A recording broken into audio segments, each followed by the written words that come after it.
Hey everybody, I'm Kevin, one of the teaching pastors around here. Welcome to my living room.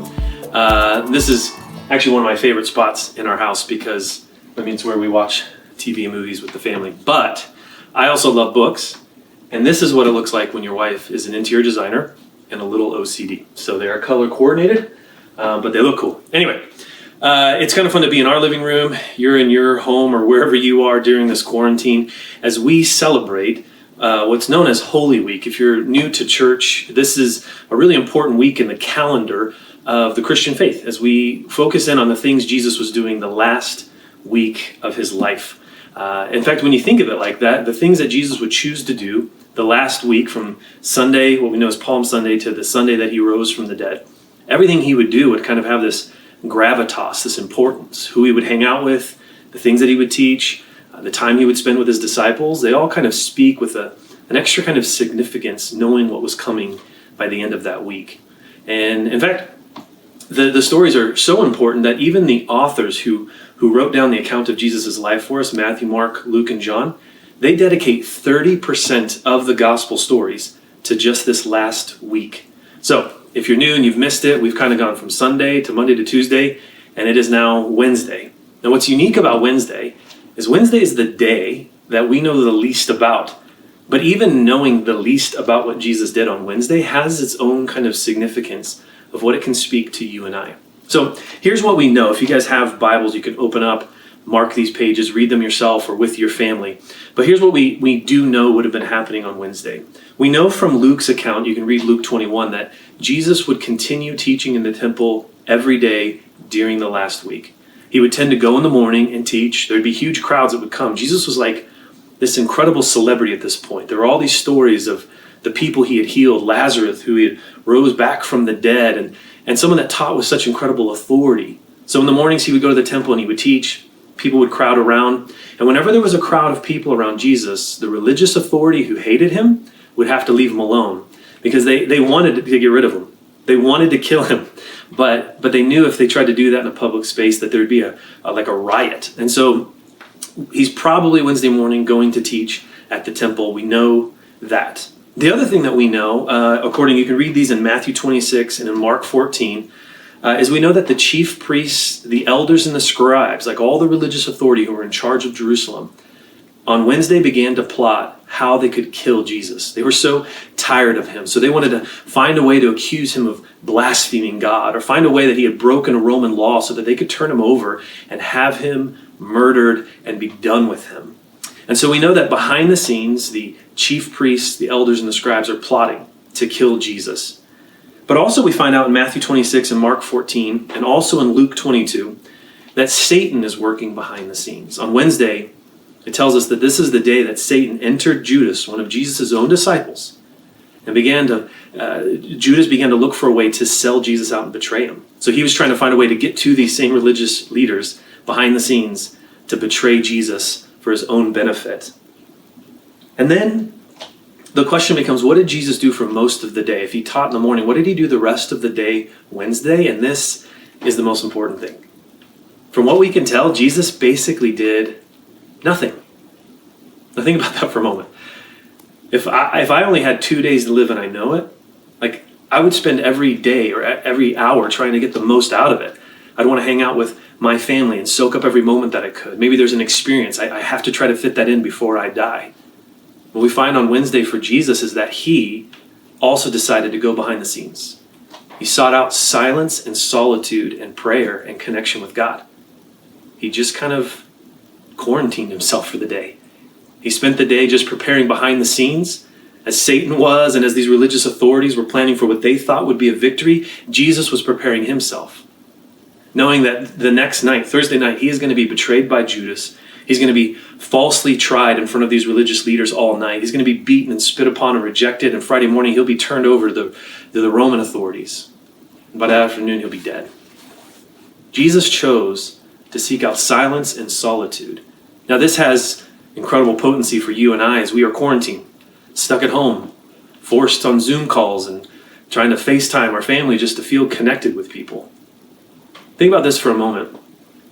What if what Jesus did on Wednesday is something that he wants you and I actually to do on purpose throughout our life?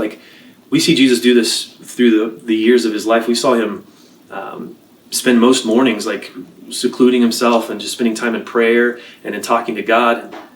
And see, when Jesus invites you and I to be followers of him, to put our faith in his death and his resurrection of the Easter week, he's not just inviting us to believe in him, he's inviting us to live like him. And so what if, just like Jesus began to prepare himself in the silence and solitude on that Wednesday, what if that Easter message to you and I this year is not to allow this quarantine of COVID-19 to just have us feeling antsy and bored? What if we're supposed to not be distracted? What if we're supposed to lean into the boredom and allow the silence and the solitude, just like Jesus sought out, to deepen our faith and prepare us for all that God has ahead of us? So, a couple practical things you and I can do. One of the things we see from Jesus in the times that he would do this is that him seeking out silence and solitude would bring clarity around his identity and the next steps that he was to take. It would kind of fill him with the power to go and be and do all the amazing things that he did. And we know that in the silence is where we can encounter God. And so I just want to challenge you during this week and this quarantine, however long it lasts, for you not to run from the silence and the solitude and the boredom, but rather to lean into it. So here's a couple things you can do. First, schedule it. Like, have a routine to your day and have time where you turn off the news, turn off the noise, and just be still. So schedule it. And then the second thing is actually stop. So don't schedule your devotionals. Sometimes if you're like me, I like to turn on worship music, or I like to multitask, so I'll listen to a podcast while I run. Those are great things to do. But when it comes to actually silence and solitude and what we see Jesus do, don't just schedule it, but actually stop moving. Be still. Slow down. And just focus in on who is God. What is he saying to you? Where is he taking you? What concerns and worries are in your life that you need to bring to him open-handed? What fears do you have about today and about the future that you need to just hand to him? And then the last thing is just allow there to be silence. As Americans and Western people, we are so uncomfortable with silence. We are so busy all the time. There's always visual noise in our life and audible noise in our life. And even in our minds, it's so hard for us to practice just slowing down and being quiet, and even quieting the constant conversation in our minds. So I just want to invite you to learn to sit in the silence this Easter week and to enjoy it and to see that Jesus sought it out. It had value for him, which means it has value for you. And maybe God has something very powerful to say to you in the quiet and in the still and in the boredom.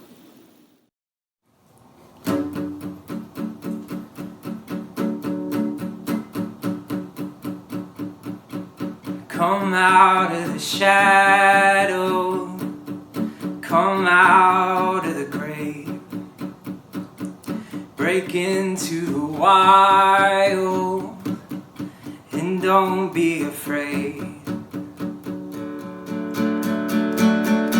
Run into wide open spaces, graces waiting for you.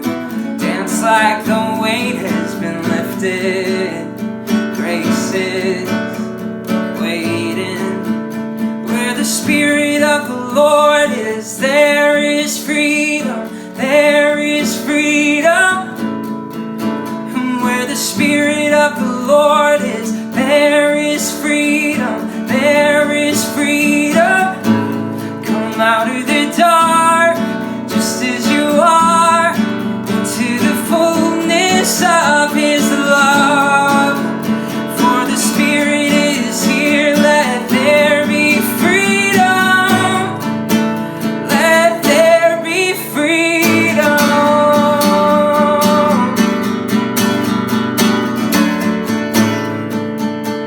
Bring all of your burdens, bring all of your scars, and come back to communion, come back to the start. Run into wide open spaces, graces waiting for you. Dance like the weight has been lifted, graces waiting. Where the Spirit of the Lord is, there is freedom,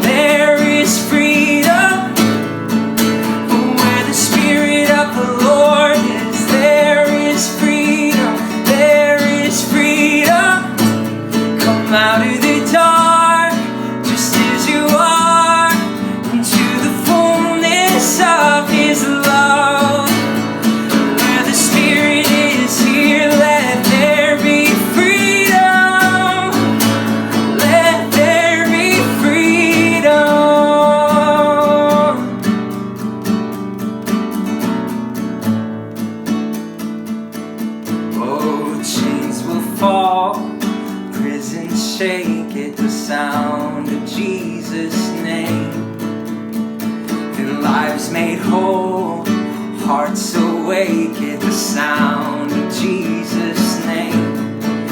Oh, chains will fall, prisons shake at the sound of Jesus' name. Oh, lives made whole, hearts awake at the sound of Jesus' name.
Creation suddenly articulate with 1,000 tongues to lift one cry.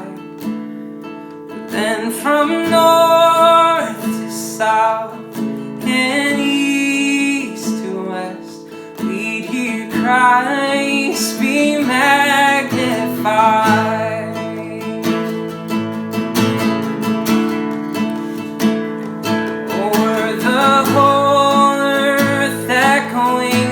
Eminence, oh, his name would burst from sea and sky.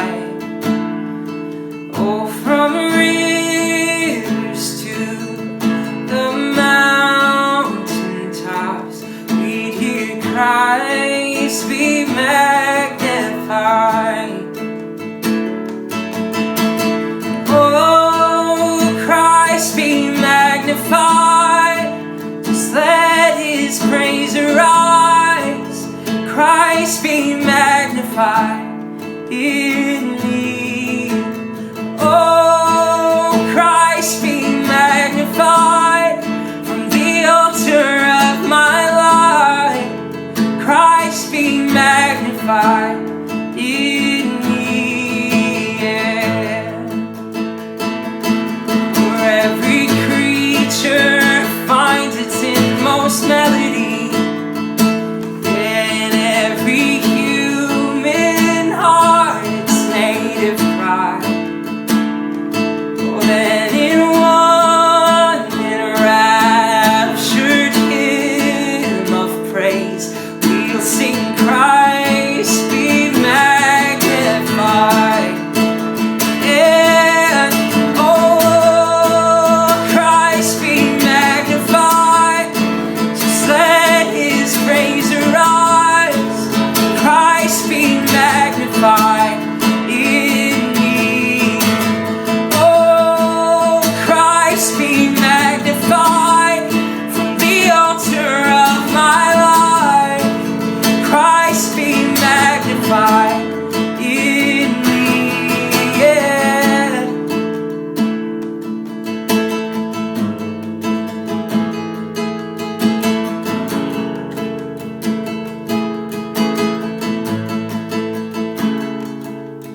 Oh, I won't bow to idols, I'll stand strong and worship you. And if it puts me in the fire, I'll rejoice 'cause you're there too. And I won't be formed by feelings, I'll hold fast to what is true. And if the cross brings transformation, you can hang me there with you. Because death is just the doorway into resurrected life. And then I join you in your suffering, and I'll join you when you rise. And when you return in glory for all the angels and the saints, my heart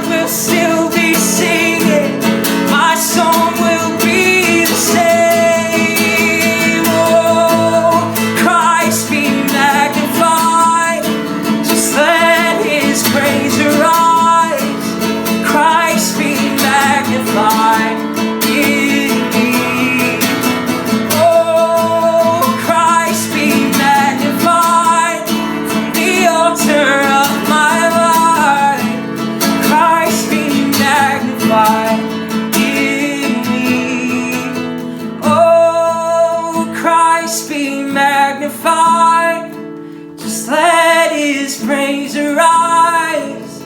Christ be magnified in me. Oh, Christ be magnified from the altar of my life. Christ be magnified in me. Yeah. All right, everyone. Well, we will see you again tomorrow. Same time, same place as we get ready for Easter this weekend. See you guys.